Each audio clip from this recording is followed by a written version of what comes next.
Here we are, clan the isms, cataclysm, great. Our people out here struggling, trying to make it in this state. Everybody out here doing it, but we the ones who late. Now family, we the ones who gotta delegate. Get that money in the power, never be fake. Stick to cosign for 3. What did he say? Create jobs, support our own. Educate the same and buy back your home. Got 3 degrees, triple 10. 3 PhDs, now we on the CNN. DBTV, let's talk about negligence. Ignorance is bliss, but we can turn it to intelligence. Believe none of what you hear, half of what you see. Let's break it down here on Dr Boyce TV. Here we are. And what a lot of people don't tell you is that a lot of your life comes down to the majority of your outcomes in life don't come down to racism. They don't come down to who gets elected president. They come down to what choices you make, who you choose to be. So what I'm going to do, guys, I know I asked you guys to solicit questions in advance on my Instagram page. My Instagram is The Real Boyce Watkins. So I'm going to start with the questions that were left on the page. Also on this page, you should see a URL for blackkeystogreatness.com. That's my life class. The life class does have a lifetime cost of $1,000 if you want to join for life, but you don't have to pay anything because you're young and you're coming to this special session. You can actually join for free. So go to blackkeystogreatness.com. That's blackkeystogreatness.com. The URL should be pinned somewhere around there, and you can actually join for free. You got free access. This is just my gift to young people. All right, so if you have questions that you're popping into the chat, hold those for 1 minute, save them, and bring them back, because I'm going to get some of these questions first over here, then I'll pop over there. All right, so the first question is, who is that? So you're asking about the obvious change in my speech. It's because I'm going through a 6-week dental procedure, and for the first 6 weeks they have to open up my bite and do some other stuff before they work on some implants. And effectively, I want to have healthier teeth, and that's what the price I gotta pay is for 6 weeks. I'm gonna sound a little bit weird, but I hope that's okay. Next, how do we build as a unit when most of our people worship our oppressors? Like Chuck D used to say, Dre. If you can't change the people around you, then change the people around you. Not everybody's built for the revolution. Not everybody has the same level of courage. Not everybody has the same level of discipline. Not everybody has the same values. Some people just have different values from you, and that's okay. But I've just learned that instead of constantly feeling like you got to go back and save everybody, it's okay. I can save you, but if you want me to save you, you got to let me drive the car. If you want me to save you, you got to listen to me. You got to let me guide the discussion. Don't come in here with no ignorant shit and expecting me to cater to ignorant shit as if ignorance is the same as intelligence. So I don't mind if you're in a bad place if you want my help. But if you want my help, then you let me be the doctor. You be the patient. But if you're trying to be the doctor, like imagine if you went to the doctor and you up here trying to tell the doctor how to give you surgery. Well, the doctor is going to say, look, if either we do it my way or you got to leave. So you work with people that want to be saved, and those who don't want to be saved, that's okay. Teach them by example. Do you think Trump really has COVID-19?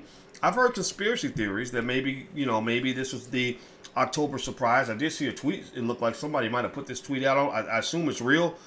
Put it out over a month ago, saying that Trump was going to announce that he had COVID in order to take the attention away from Biden. I don't know. These people are crazy. They're pretty sinister. Anything is possible. So I can only believe what they say. But then again, can you really believe what they say, right? Let's see here. What are your thoughts on economist Thomas Sowell and his views on the economic situation of African Americans in this country? I like some of what Thomas Sowell says, but sometimes Thomas Sowell, to me, sounds a little bit racist. He sounds a little bit like a guy who has no empathy whatsoever for what black people have gone through, or more importantly, what black people are owed. Black people are owed quite a bit, and that you may never get that, right? They may never give you your reparations, but that doesn't mean you should just forget about it. That doesn't mean you should just act like it doesn't exist. I mean, I'm gonna hold that shit over your head forever, because if you really want to be my friend and you took something away from me, I'm not gonna be your friend and make you think that you never took anything away from me. So I think that guys like Thomas Sowell have to expand their view a little bit. I mean, you can push for black accountability all day long. I love black accountability, but at the same time, accountability must be applied all the way across the board. Sometimes guys like Thomas Sowell, they're very light on white people, but very heavy on black people. I'm not a fan of that. To me, if you're going to be hard on people, be hard on everybody. Everybody's got accountability. Let's see here. Why don't we talk more about national classifications, the first step of reparations, says Rockstar Visual. Because I mean, I guess we could be classified as a protected class or something like that. If that's something you want. I've heard people say that we're not black, we're not African American. You know, I mean, if you have a point, you want to make the point, make the point. But honestly, that's not something that's above my pay grade. I don't understand enough to be able to really speak on that intelligently. $1 Million Mail says, Dr. Boyce, I recently purchased a Black Business course last night. I started watching it today. Thank you so much for your knowledge. What type of investment? Okay, I see a lot of financial questions, $1 Million Mail. Uncle Boyce answers non-financial questions, but I'll answer one financial question. What are your thoughts on purchasing real estate in the pandemic? I think real estate's almost always a good move. You're almost always better off when you buy real estate. Just make sure you know what you're doing. Get a mentor or something, somebody to guide you through the process if you haven't done it before. As a 26-year-old black American man, how should I deal with older folks telling me to vote but not getting anything for my vote? Well, you know, there's a lot of people who don't vote for nothing. You know, I think anybody who tells you to vote for nothing, I think you got to question that a little bit, because that to me just says that they're just saying it's like a ritual. Then it's just like, just do it because you're supposed to do it. I have a problem with that because, you know, slavery ended in 1865. I'm not a big fan of telling black people they have to do anything, especially if they don't want to do it or it doesn't make sense. It doesn't mean I'm telling you not to vote either, because then I'd be telling you what to do again. So my position is, you're not supposed to vote for nothing. That's not natural. It only makes sense to us because we've been doing it for so long and getting no results. So, you know, when somebody says, you've got all these problems as a black person, I've got this politician from a party that's done damn near nothing for you.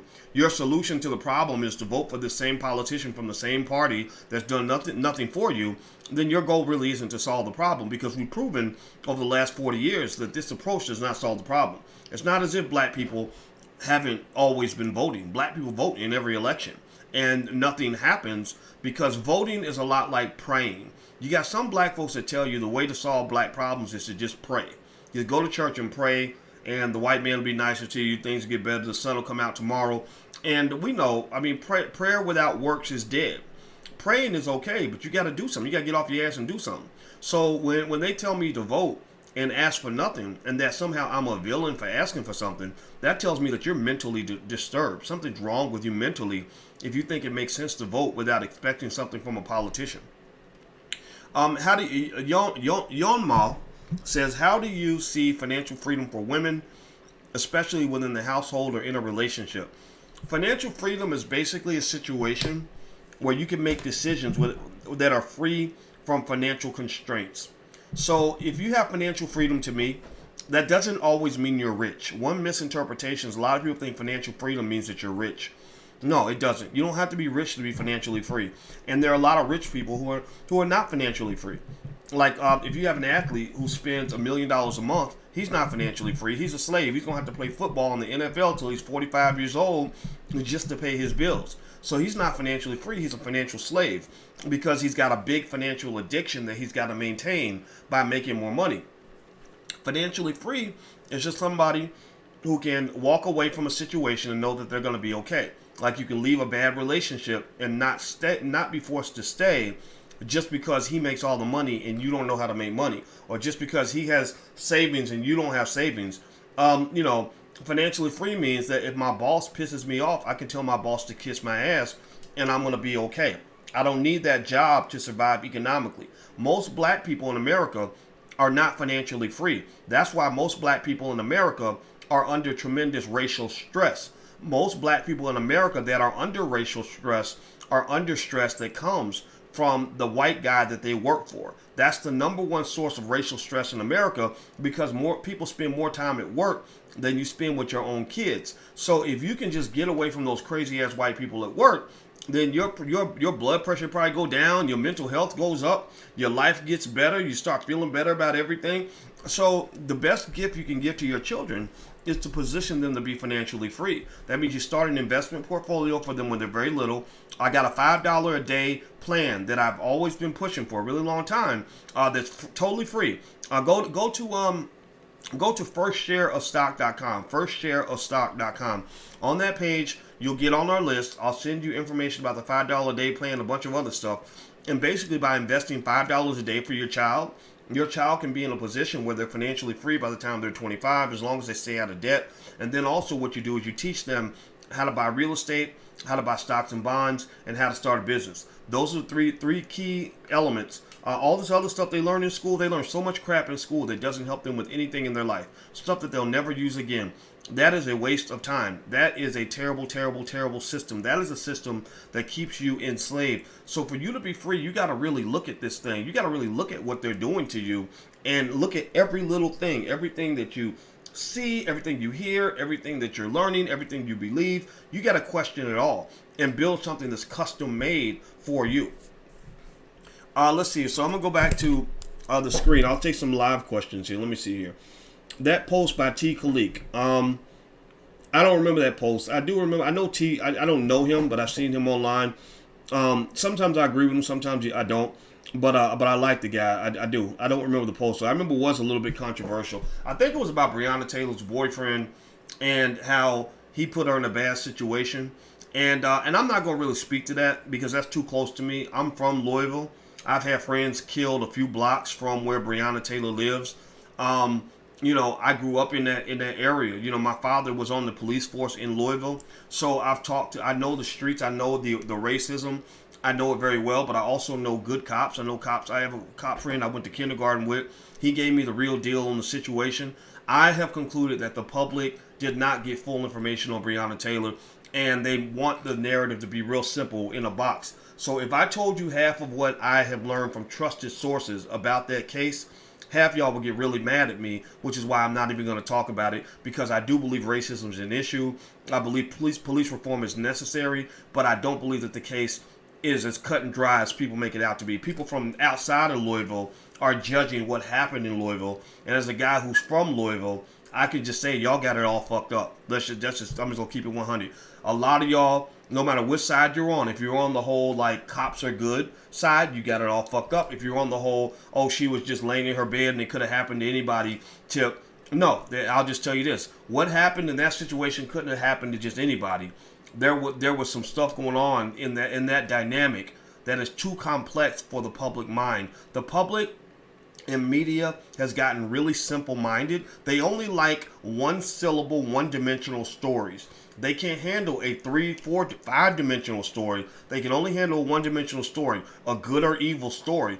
And I can't do that. My brain, I can't make myself dumb enough to do that. So rather than trying to go in here and fight with a bunch of people that don't know what the fuck they're talking about, I just keep my lips zipped on that. And I just say it was unfortunate. I hate the fact that she died. Police reform is necessary. I do believe that the ultimate solution with criminal justice is you need something bigger. Stop these one-offs. I get tired of celebrating the latest police shooting, because that's what you're doing. When you're out here talking about it, you're really celebrating it, and you're not getting anything done. You're just getting a feel-good moment. It's a feel-good moment. It's like, oh, we're going to get justice for Joe Wilson. Like, who the fuck said that getting justice for one guy is the same as really correcting a system that's affecting millions of people? That's a ceremony. That's like voting for a politician who does nothing for you, or praying over your problems instead of fixing them. That's something that makes you feel good internally, but I'm results oriented. If it doesn't get results, then in my mind, it's a complete waste of time. So that's what I honestly believe. That's my 2 cents. I'm gonna stop talking about it because I don't want anybody to. People get offended so easy, so fucking I'm gonna talk about other shit. What are 2 great books to read for personal growth on building generational wealth? I really like Powernomics. Let me see here. I think Rich Dad Poor Dad's good. The Automatic Millionaire is pretty good too. Let me see here. Doctor's going through a 6-week dental process. Yeah, I am. It's 6 weeks, and so that's why I'm gonna talk funny until Thanksgiving or something. What do you think about Lynette Zhang? I do not know who she is. I've been looking in the sky, hoping for centuries. Exactly. The stock's been good to my boy. Yeah, well, I'm going to tell you, y'all know what you're missing. If you're not an investor, I kind of feel bad for you. If you want to talk about stuff that is going to make you successful, I'm a believer that when you find the things that can help you win, you go hard at the things that help you win, and you minimize the things that aren't helping you win. Right? Like T.I.'s song, big shit popping and little shit stopping. Find your big shit. Find your things that are going to help you win. Put your energy into that, and then walk away from the stuff that's not helping you win, that's draining your energy. Like arguing with dumbass relatives. Like just really know, like that ignorant ass cousin, you really can just get up and walk away, and you can say, yeah, you're right, and go. But if you sit there arguing with that dumbass cousin for 4 hours, that's 4 hours you could have spent reading a book. So stock investing is one of those things where I would put more money into stocks than you put into anything else. Like seriously, like if I'm gonna spend $100 going to the club, I'm gonna put $300 in stocks, because that's what's gonna make you put you in a better financial position, in my opinion. Who was more under psychological spell, so-called Negro fighting oppression, or people like Herschel Walker? I think I can't align with any of that, just because, the whole, if you use left wing, right wing, Democrat, Republican, I'm not into an allegiance to a bigger political party. I think that distracts you from what you're supposed to do, which is to have allegiance to the black community. So in every election, I'm not voting Democrat, I'm not voting Republican, I'm voting for black people. And voting for black people means working with black people to find solutions for black people. I believe that $1 worth of a solution directly targeted to the source, targeted directly to black people, is worth $1 million worth of solution that comes from the Democrat or Republican Party. Because they might put $1 million toward an issue, but most of that $1 million is going to miss you. But if I put $10 toward directly into the heart of black people, that's like putting the drug right into the bloodstream. You're pumping it right into the muscle. That to me is more effective. That's why I believe a guy like myself, who's got my little platform where I got a few 100,000 black people that listen to me talk every day, I believe I can do 100 times more than some politician who got a fancy job somewhere. And that's why I believe we lose trillions of dollars in economic and intellectual power, because we've trained, so many of our black people are trained to chase these jobs working for white people, because you feel like you need these jobs in order to feel like you are somebody. And so you end up respecting the wrong people and disrespecting the other people. So you respect the guy who gets elected to office where he can't do shit for you, but you proud because this Negro is sitting in the White House, right? But you proud, so you put more love into this guy than you put into the guy who goes to the hood every day and educates, 3 dozen black boys every single day. Like, if you look at who's having the greatest impact, the guy who's dedicating his life to your community versus the guy who is just sitting up here as a symbol and ain't doing nothing, you need to flip that. Right? Like, so that's why, like in school, and a lot of the brainwashing starts in school. Why is it that our children can tell you all about European history, but most of our children don't go to school and learn about Marcus Garvey? They can't tell you anything about Marcus Garvey. So why would you celebrate Barack Obama, but not celebrate Marcus Garvey? Who did more for black people, Barack Obama or Marcus Garvey? Who was more dedicated to black people, Barack Obama or Marcus Garvey? Maybe it shouldn't have to be a competition, but I don't even remember Barack Obama really talking about black people. He addressed black people. Maybe he come and sing for us or dance for us or whatever it was. But I didn't see him really going out here saying, I'm ready to really fight for y'all. And even after he left the White House, it's like, okay, he's on Martha's Vineyard. He's got a 50-acre estate, but Flint still ain't got water. When I don't know if y'all know that, and this is not me dissing Barack. This is just me telling you the truth. Go look it up. It's true.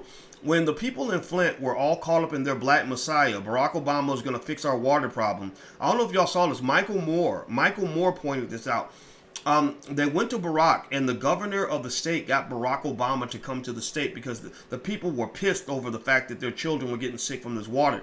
Barack Obama comes to the state. They're like, oh, shoot. It's like a fight, right? You getting beat up, and then your cousin shows up, your big cousin. You're like, oh, you gonna get it now. You gonna get it now, right? So Barack Obama gets off Air Force One. Everybody's all proud and excited and clapping and everything.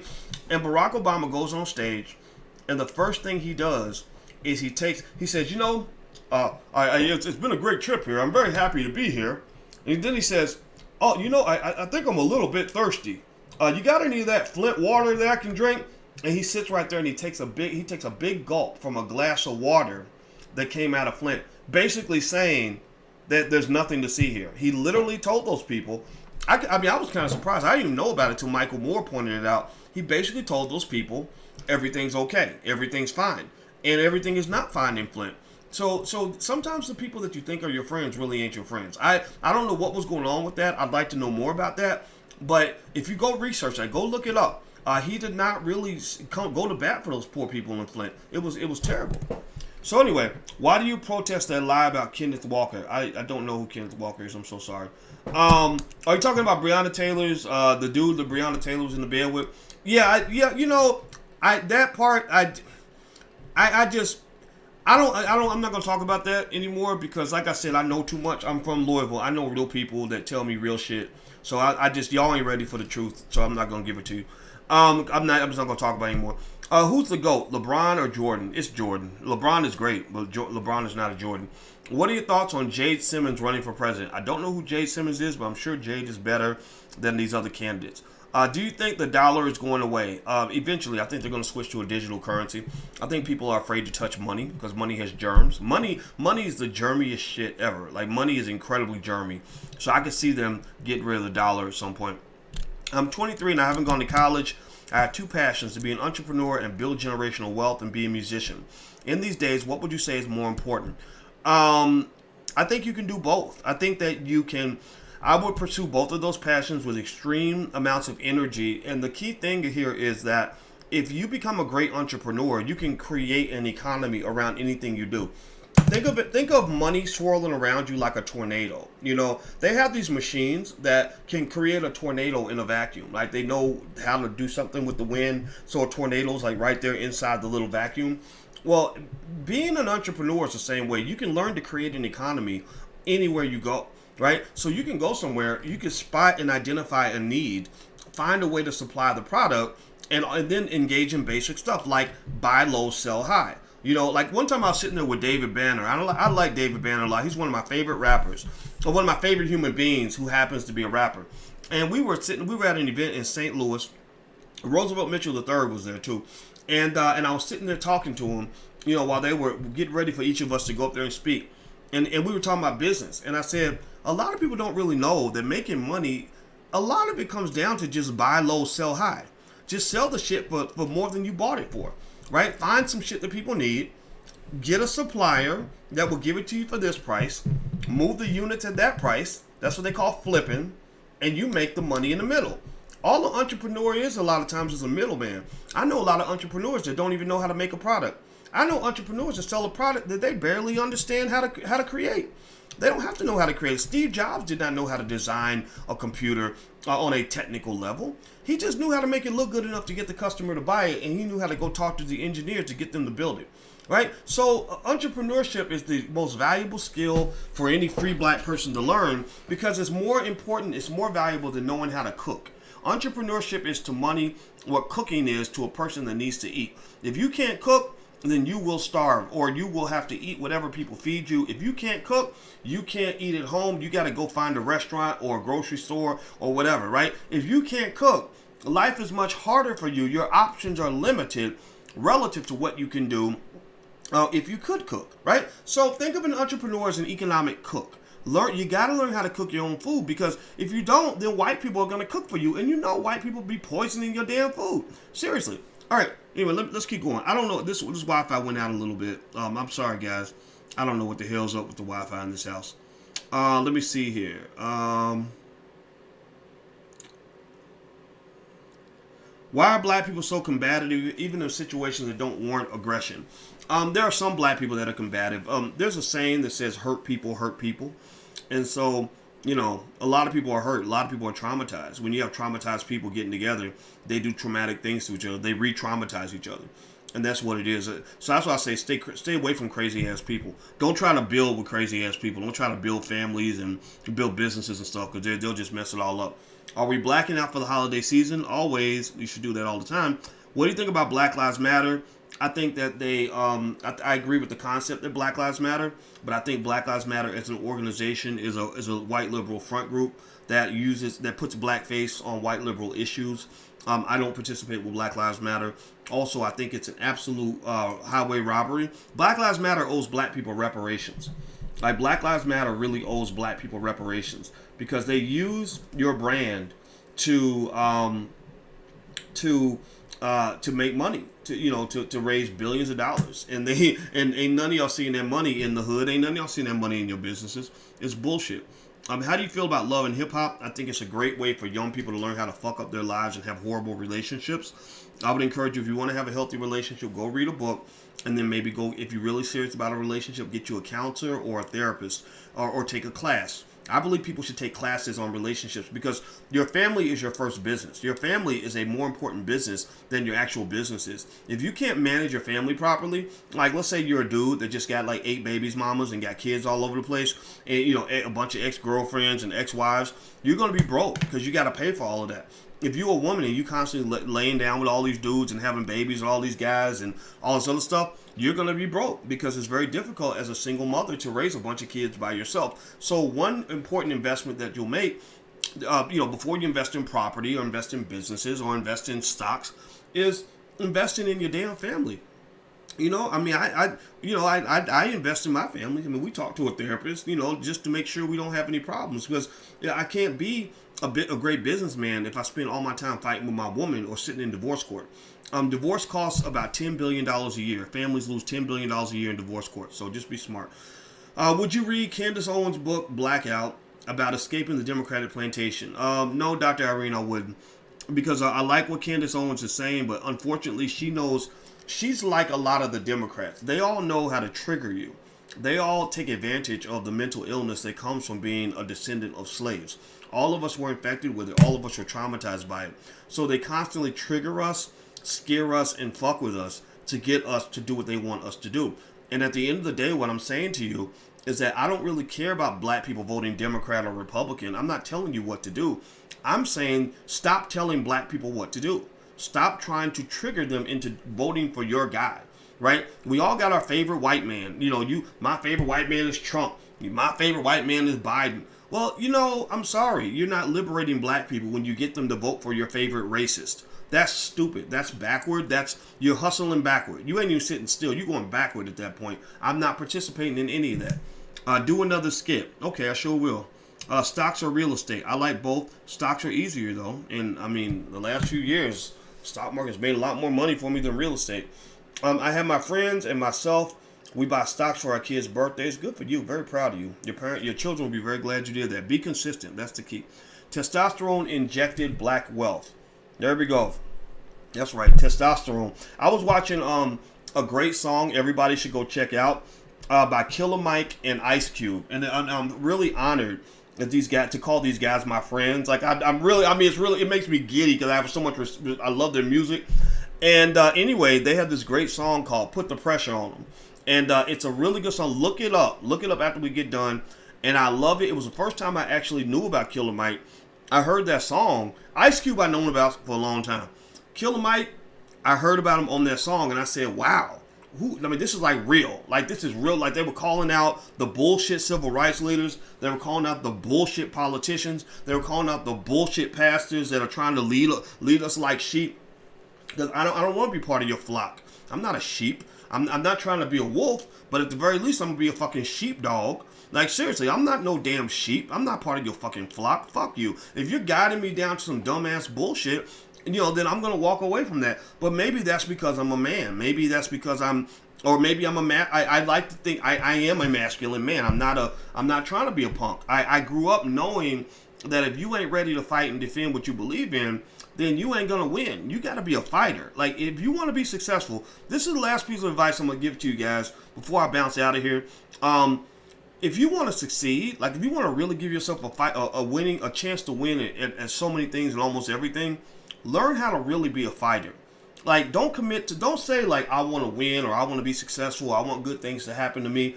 Don't get into all of that, right? Worrying about the outcomes or being passive. Like, I hope somebody gives me an opportunity. That's very passive, very weak language. That's very fatalistic. Just say, I'm going to fight for what is mine. I'm going to go get what is mine. I'm going to hustle hard. I'm going to push. I'm never going to give up.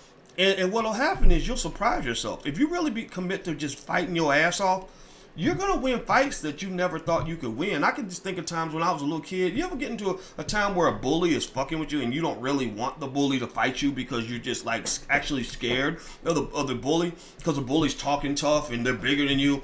And then one day you just say, you know what? Fuck it. I'm going to fight you with everything I got. And next thing you know, like, you're on top of him, choking his ass, and they pulling you off of him. You get in trouble because he's the one that's got the black eye and the busted nose, and all after you don't put the desk upside his head or whatever. I had moments like that as a kid, and I look back on that when I think about just how much we lose when we refuse to fight. Like when we disqualify ourselves from the game before the game begins, you don't understand how many blessings were in store for you that you'll never know about because you walked away from the table without even giving it a try. So, when I think about faith, I don't think about like going to church and the Bible and all that. That's a type of faith. For me, faith means, believing in certain principles, certain guiding principles in terms of how you take on every situation. So I live on faith. I live on principles. My principles are, I'm always do my best, no matter what the situation. I'm always do my best. I'm always do my best to be a good person, right? I'm always, be ethical. I believe in karma. What goes around comes around. So I'm not gonna fuck nobody over deliberately, right? I want to just be a good human being, and never giving up. Never giving up. Like I think, and then being smart, just thinking things through. That's another principle. Like I'll just look at something. If I'm not sure, I'll stare at it and think about it for a long time, sometimes for months. I'll just be thinking, because I believe that if I think about it and I just keep observing something, eventually I'll have insights that I didn't have before. I'll go to sleep, I'll dream about it, I'll wake up the next day and be like, oh, I got it. I know what's going on now, right? Well, that's actually how I when I was single, that's how I used to date. If I liked a woman but wasn't sure, I might be her friend and just observe interactions with her for 6 months before I even asked her to go on the first date. Because that next step was so huge in my mind that it's like, I need to know that I'm not stepping into a landmine. So I'm going to sit back and just watch for a while, and then I'm going to make a move. And I think that's basic strategy. And I think strategy is not emphasized enough in our community. I think it's emphasized in sports. Like I think in basketball and football, they teach you strategy. But in life, they don't teach you strategy. The black man's got to know how to be strategic because you're at war all the time. Like they're always trying to hem you up, catch you up in something, steal your wealth, trying to undermine you, trying to screw you over. So as a black man, you really got to get in the habit of really thinking things through. The guys who don't think things through don't usually do very well. But once you've thought it through and you've made a decision, I'm a believer that you must commit. So that means that you might sit back, think about it for a long time, and just and really analyze all the different angles. But once you make that decision and you say, okay, I know this is the right way to go, then you got to commit. Then once you commit, you got to go as absolutely hard as you can, whether it's a relationship, whether it's trying to achieve a goal, or whatever the case, or taking on a legal battle, whatever it is, you got to go like as hard as you can. Like at that point, there's no more room. All the doubt that you have needs to be processed before you make those moves. Then once you make the move, all the doubt needs to go out the window. Now losing is not an option, right? So little things like that make a big difference. And I want to encourage every young person, don't be scared. A lot of older people are just scared. They done been through shit. They don't know. They don't understand maybe they don't know what your potential is, or maybe it didn't work out for them, or maybe they've been traumatized. But a lot of older people tend to be scared. And young people, unfortunately, they tend to take on risks that maybe they shouldn't take on, but that's really how you find yourself. You fall on your face and you learn and you discover things that your parents never discovered because they was too scared to try. Okay? So don't be scared to try. Because no matter what the situation is, as long as you're a good person, you work hard and you do your best and you keep moving forward, most situations can be fixed. Like most things can be washed away eventually and you can correct it. Some things you can't. Like you don't want to go catch an STD that you can't get rid of. Like some of that stuff, or have a baby with some raggedy ass dude or whatever that you can't, he gonna be around you for the rest of your life. But in general, I think most decisions we make when we're young that we're afraid to make, I'm a believer that if your instinct tells you it's the right thing to do, I'm a believer in following your instinct. Your instinct is the most intelligent part of who you are. And that's the subconscious. That's not the conscious mind. That's the subconscious mind that just sees things that maybe you can't see. Okay? So trust yourself. Trust your instincts. Once I learned to trust my instincts, I became much more successful. Because before, my instincts would say this, but then everybody else would say that, and I would do what everybody else did, and then I would find out I was right all along. That's when I started realizing, oh, wait a minute, I think I'm smarter than a lot of people. It took me time because I was trying to be all humble, and I didn't think I was different from anybody. But when you're teaching college students at the age of 22, you're smarter than most people. So eventually, about 30, I was like, you know what, fuck this. I'm going to stop taking advice from people who don't know what the fuck they're talking about. I'm the scientist. I'm the smart guy. I don't know everything, but I have insights that other people don't have. And so what that's evolved into is, to this day, you'll see me take a completely different position on something from, it doesn't matter. A million people can say, Boyce, you're crazy. But understand, Boyce has thought it through in 1,000 ways, and he's very confident in what he's saying. And he doesn't care if you think it's stupid or that it's crazy, because I know that my insights and my analytical ability is pretty good. Okay, so all I'll say is, at the end of the day, trust yourself. Trust yourself, and that's how you get the best chance to be yourself. Trust yourself, love yourself, find yourself, and then that'll just, I think that's your pathway to being great. That's my 2 cents. That's what I believe, and that's what I'm sticking with. I gotta go, guys. BlackKeysToGreatness.com. That's my life class. Like I said, the lifetime membership is normally $1,000, but because you guys are watching the Uncle Boyce session, you can literally join for free.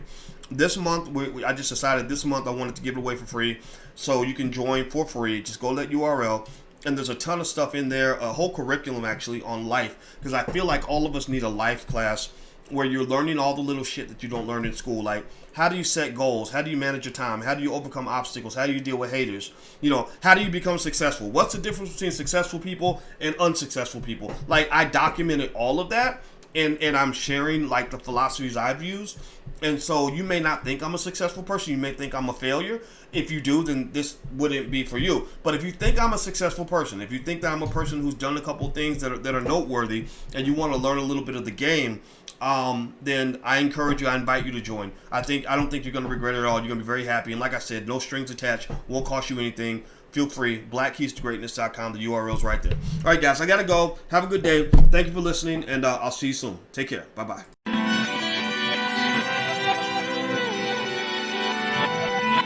Here we are, clan the isms, cataclysm great. Our people out here struggling, trying to make it in this state. Everybody out here doing it, but we the ones who late. Now family, we the ones who gotta delegate.